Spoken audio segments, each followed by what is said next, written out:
G'day everyone, and welcome to this session for EduTech 2021, Teacher Collaboration with Microsoft Teams. I'm Troy Waller. I'm a Microsoft Learning Delivery Specialist.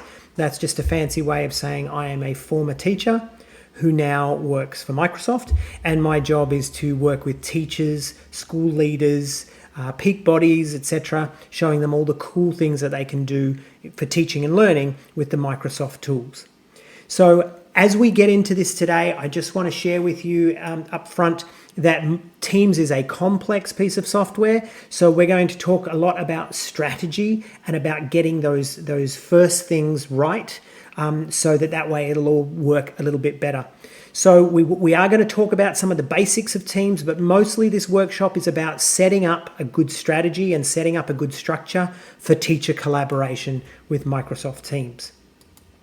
If you want to get today's slides, then please visit the link on your screen now, aka.ms/edutech2021. I'm going to give you a moment to note that down because these slides have got all the links and other bits and pieces that is going to be sort of valuable to you. I will show this link again at the end of our session, but please jump in and grab that, aka.ms/edutech2021, and get the slides. Okay, so let's talk about Teams for education, or specifically Teams for your whole school. And the first thing that I really want to stress is that Teams works together very well with your LMS, your learning management system. So if your school has already made quite a large investment financially, emotionally, technically around your LMS, please don't see Teams as being a threat to that. As a matter of fact, we talk very much about Teams together with your LMS being better together. And we'll talk a little bit about that as we go on. But if your school hasn't got an LMS, that's okay too, because Teams has got a lot of LMS learning management system features, and Teams can operate as your LMS. So it doesn't matter which side of the party you're on, Teams with your LMS or Teams as your LMS, what I'm going to share with you today is actually quite relevant to you.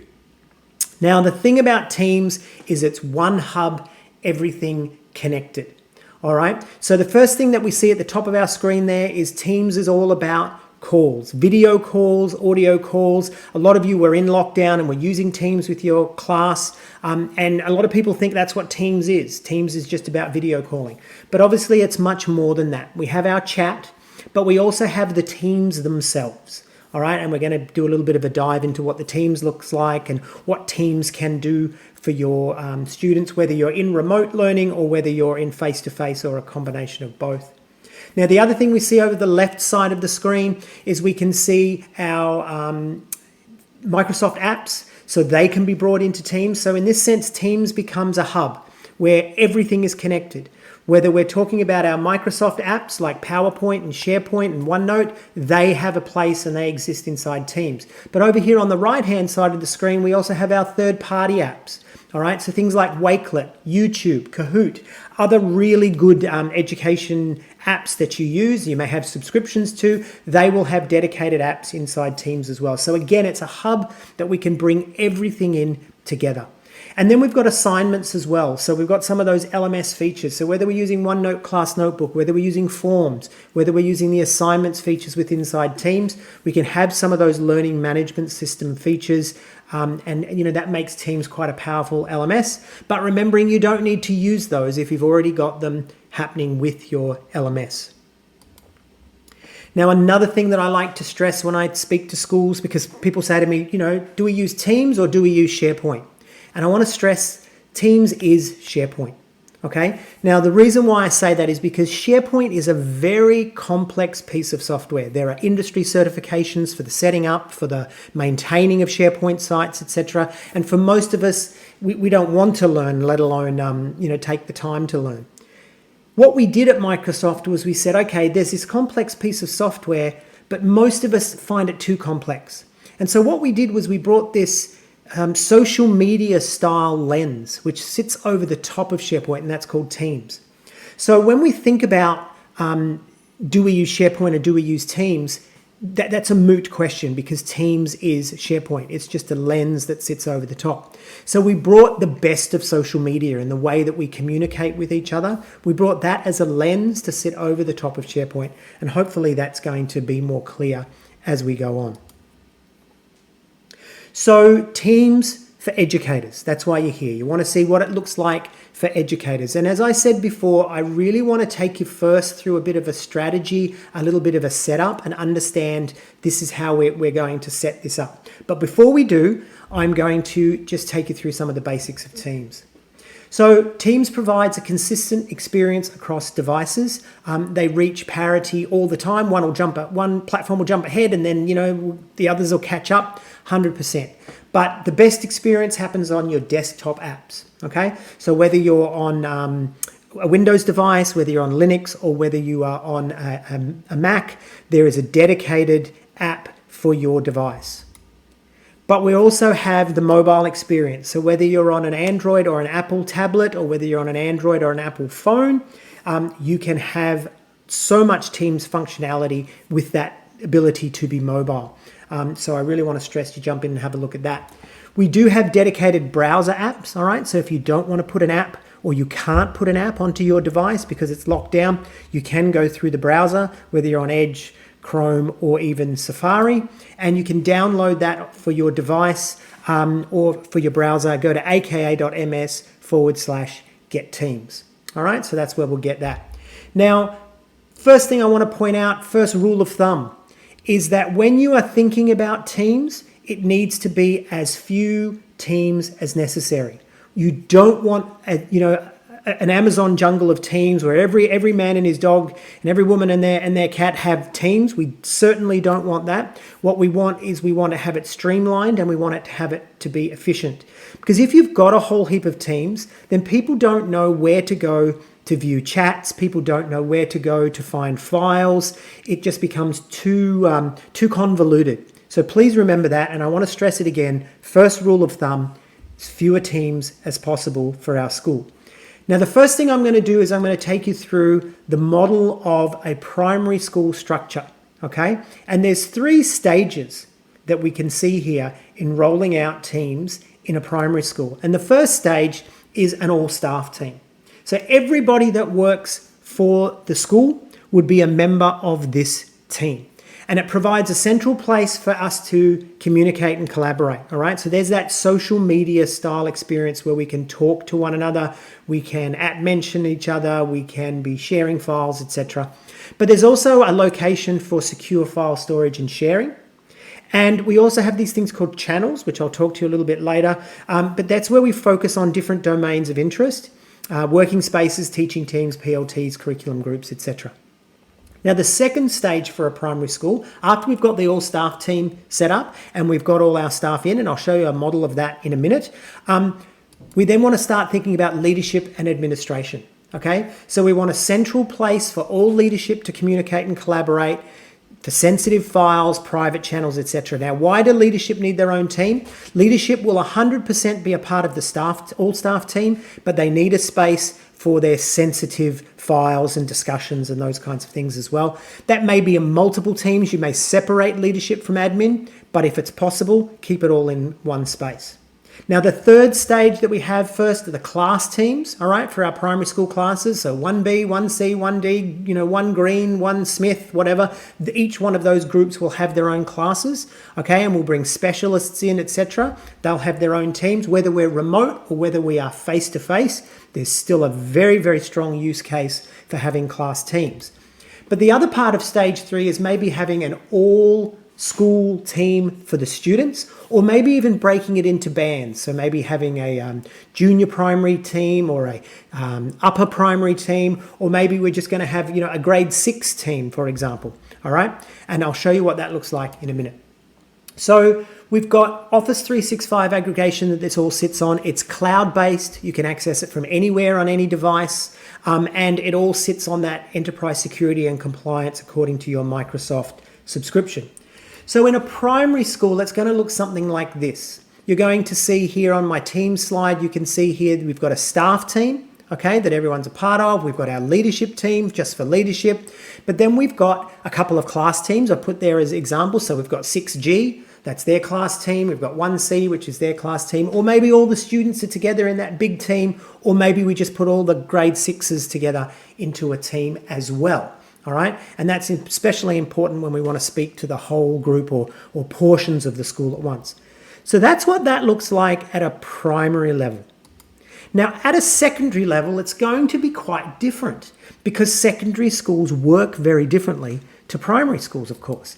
But we will have an all-staff team, okay? Central place for staff to communicate and collaborate, file storage, etc., just like we had before. And also the leadership and admin will be very similar too.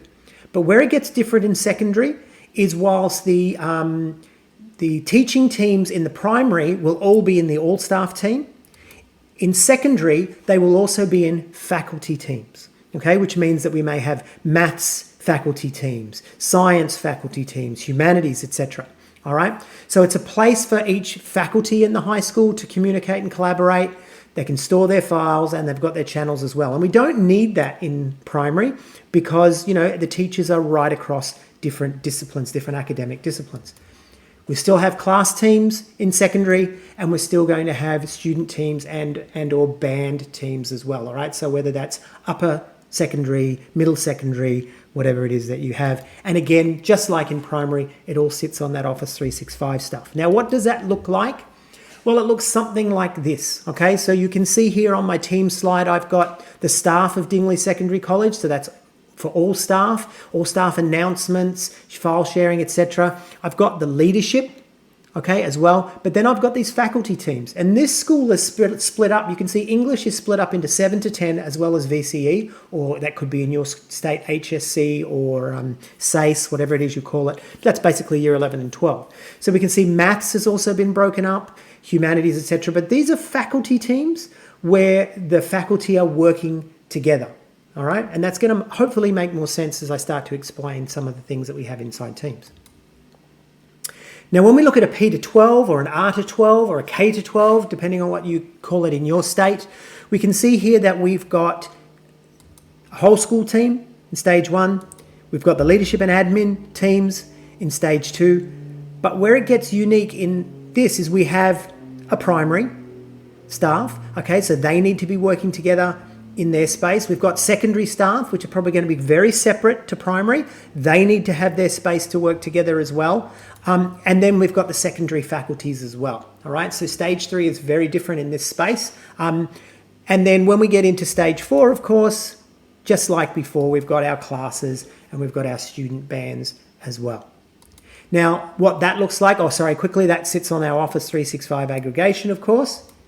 Now, what that looks like is a lot more teams in P to 12, okay? So we've got our staff, we've got our leadership, primary staff, secondary staff, and then we've got our faculty teams, and then we're going to have, you know, all students, but maybe they'll be all students of just primary or all students of secondary. That's up for you to decide, and then we've got our class teams and our band teams as well. Now, when you're thinking about this for your school, what I suggest, and I'm giving you this this template here, okay? So you can see there we've got stage 1, 2, 3, 4, but then what I've done is I've given you some spaces there, and you can duplicate this and use it, you know, in any way you want. But I want you to think about, when you're setting up your teams, you need to think about what's the purpose of each of the teams, who are the members are going to be, what are the owners, and so who are the owners and who are the guests, all right? And you may not have guests in your team, but you need to think about that. So setting up the structure in terms of saying, okay, what teams do we need? Rather than just every time someone wants a team, we open a team. No. Instead, what we do is we think about the teams that we're going to need, and that's going to help us with our rule of thumb, all right, of keeping as fewer teams as possible. We only break away and start a new team when it's absolutely necessary. Otherwise, we try and keep whatever it is that we need inside an existing team, and that's really important. Okay, so when we are setting up our staff team, I want you to avoid, looking at this slide here, you can see there's 4 different kinds of teams you can set up. I want you to avoid staff team. I know that sounds counterintuitive. He's telling me to set up a staff team and not to use staff team. Exactly. What I'm suggesting to you is use the other, because you have more control in terms of what type of OneNote that you want to set up, OneNote notebook. And if that doesn't make any sense to you, even more reason to go over to the other. But when you set up your staff team, please set up using other. Now, I want to talk to you about channels, okay? So I want you to think about channels as a place for large bodies of work or specific needs or topics. So each team starts with a general channel by default, and then every channel comes with its own conversations or posts tab, files tab, and apps.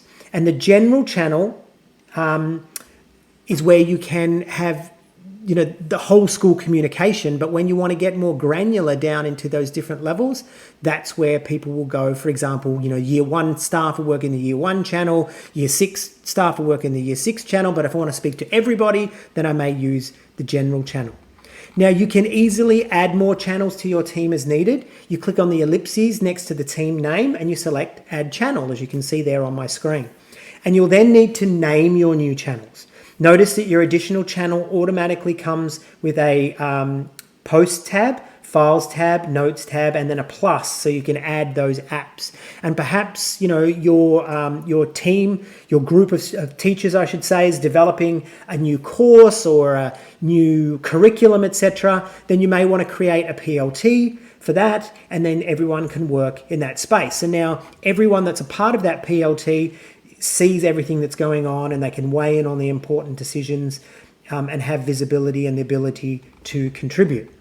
Now, while working in your team, though, the list of channels is going to grow over time, and there may be a channel that you use less often or not at all. So hiding the channel allows you to keep that information accessible as you need to, but hiding a channel will hide it from your list. Okay, which means that it will disappear from the list over on the left-hand side of the screen, but you can still access it if you want to. Okay, so you can hide and unhide, and it'll also turn off the notifications, which is really important, so you don't get bombarded by the noise. Second rule of thumb, and I'm going to harp on this, as fewer channels as possible, all right, as necessary. Now, we already talked about few teams as possible. Please, few channels as possible. Now, I'm going to give you some tools to help you know what channels do you need and what channels do you not need. So have a look at this template here, all right? This one's already been filled in, but I'm going to give you a blank copy in these slides, all right? But you can see that what we did when we were setting up our teams, we looked at the channel name, okay? So for example, ES staff, right, which is the education support staff. And then we thought about what's the purpose of that channel? What does it need to actually achieve? It's really important that you do that. Don't just think, oh yeah, that's clear, because later on you may see overlap or you may notice some glaring holes that need to be filled with a channel. So you throw in your purpose, you think about who the members are, you think about who's going to own these channels and manage these channels, and does the channel need to be private or is it public? Now, when we create channels in Teams, they are by default public channels, which means that everybody in the team can see things. But sometimes we need a level of privacy for some content, etc. We don't need a whole team to be separate, we just need that channel. So making it private means that we have to invite, include and exclude the people that we do or don't want. All right, so it's really important that you do that.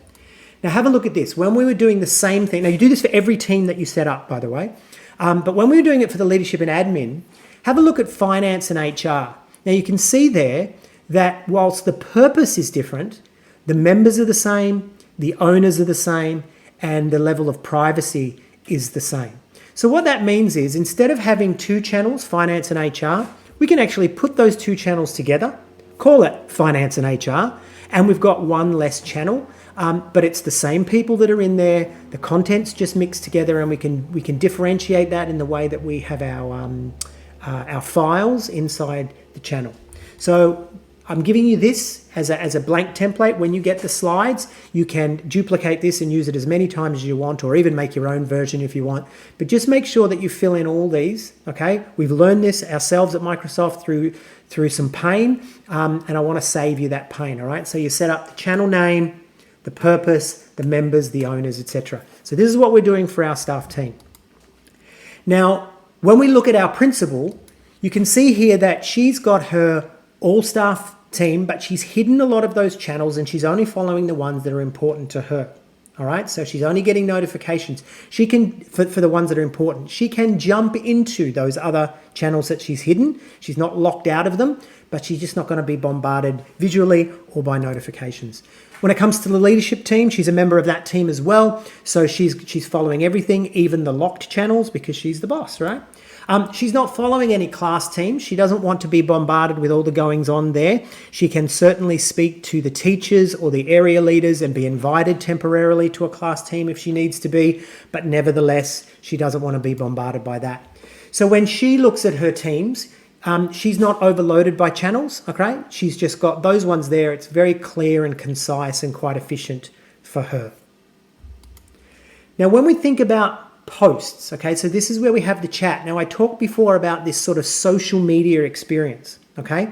Now, what we're looking at there is we're looking at a curriculum team or a faculty team, all right? And this is where they're working together. Now, the post tabs appears in the general channel, okay? And as well as any additional channels that you create. And it's that social media style experience. So you can @mention people, you can share files, Giphies and animations and all that kind of stuff as well.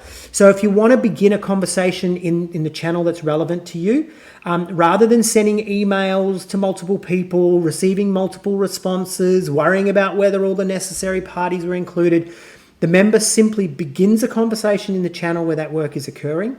And now everyone who should see it and weigh in on the important decisions has visibility and the ability to contribute.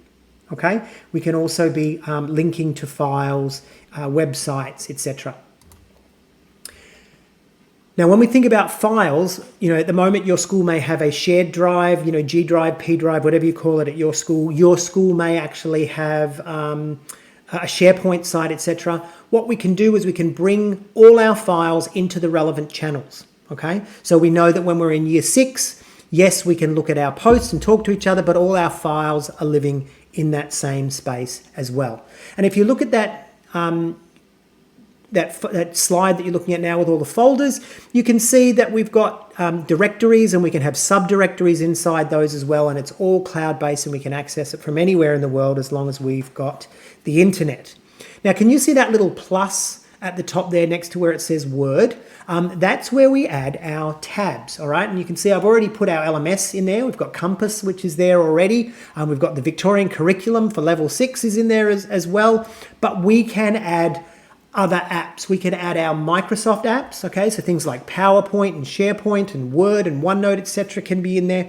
But we can also add links to websites and third-party apps. So things like PDFs or YouTube or Kahoot, etc., can all be inside there as well. So remembering that we're looking at this as a collaboration hub, so it's not just the Microsoft tools, it's also those third-party tools.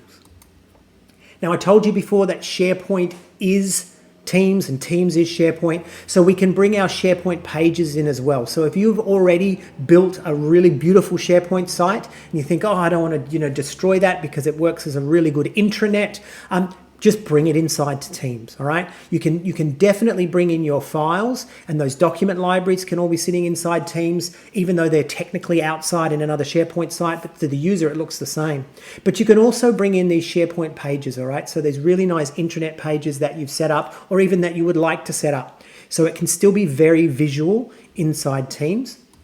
And then you can also bring in your streaming videos and meeting recordings as well, all right? So if you've got stream recordings that you've made, or if you have got meeting recordings that you've made housed in Stream, you can house those inside Teams. Even though technically they're out in Stream, people still see it as part of Teams. And so, it's just that one hub where everything's brought together. You can manage your team as well, all right? So you can decide what member permissions are going to have. You can set things like the team picture. You can decide who can @mention, etc. There's a certain amount of control and granularity that you have when you're working together and collaborating as staff, but you can set that as the team owner so that people can't come in and destroy your structure and destroy all your planning. Now, when it comes to notifications, really important in Teams that we know that notifications must be set individually and personally, because too many notifications and it just becomes white noise and people will not pay attention. Not enough, and you're missing important information, all right? So I really want to stress setting notifications is a big part of rolling out Teams and making sure that people know how to do it and know what it's about. If you've got to set up a staff team, please make sure that you instruct your staff. Now, we talked before about things being, everywhere in Teams for everyone to access. Please know that we still have chat. Just like Facebook and Twitter, you have that private chat and you have the public space as well. You have private chat inside Teams as well. And what you can see on this slide here is that we've got a PSG that's been set up.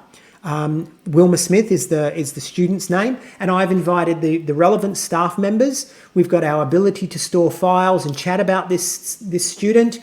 We can also add apps. You see the little plus there as well, and you can see that there's sensitive information there which is only relevant to the 3 people that are actually managing this student. We can change the name of the group, and we can also pin it, meaning that it doesn't get lost in our sort of stream of chats. All right, so very much like you have that experience in social media. Now, would you like to talk more about a team structure for your school and collaborative, whether that's ultimately for students or whether it's just for staff? We would be more than happy to help you. You can reach out to Amanda Frampton if you're in Queensland or the Northern Territory. You can reach out to Andrew Balzer if you're in New South Wales and ACT. You can reach out to me if you're South Australia, Tas or Vic, and you can also reach out to Stephen who handles WA, and we will give you some individualised attention for your school around setting up your team structure. If you would like to get today's slides, again, there it is, aka.ms/edutech2021. Please grab those slides, all the links, all the email addresses, all that kind of stuff is in there for you.